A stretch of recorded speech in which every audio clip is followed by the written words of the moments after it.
What is controlling you?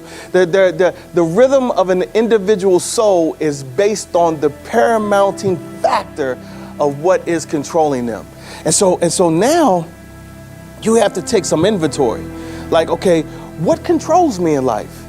What do I lean to, right? What do I bend my life towards?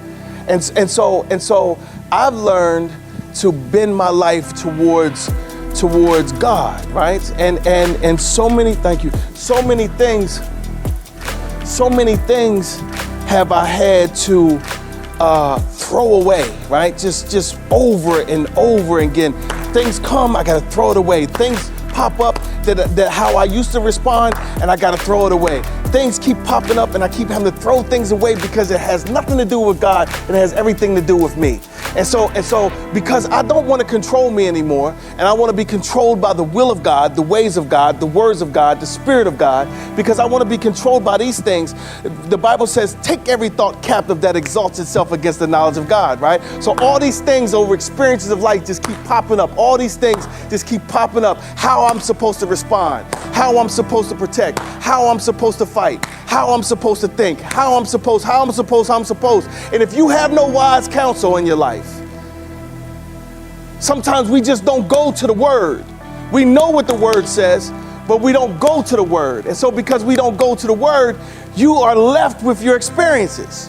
And when you're left with your experiences, it's like, okay, who's in control here? Is it me or is it God? And we know what to do, right? But it's like, dang, man, what am I supposed to do? The rhythm of the individual soul is based on the paramounting factor of what is controlling them. I've always said that I was taught that we are a spirit, right?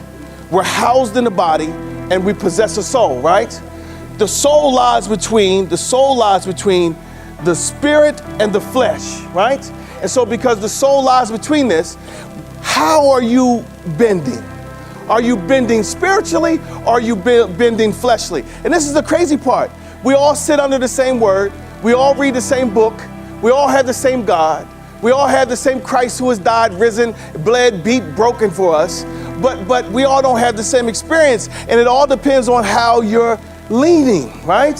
Which way are you leaning? And the Bible says that you should be found, what should be found in us is a treasure in earthen vessels. But a lot of times what is found is a junk pile that is leaned towards the flesh.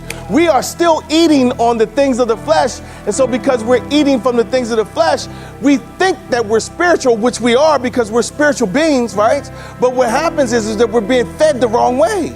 And so because we're being fed the wrong way, what is the paramounting factor that is controlling them? What is controlling you? What is controlling your life?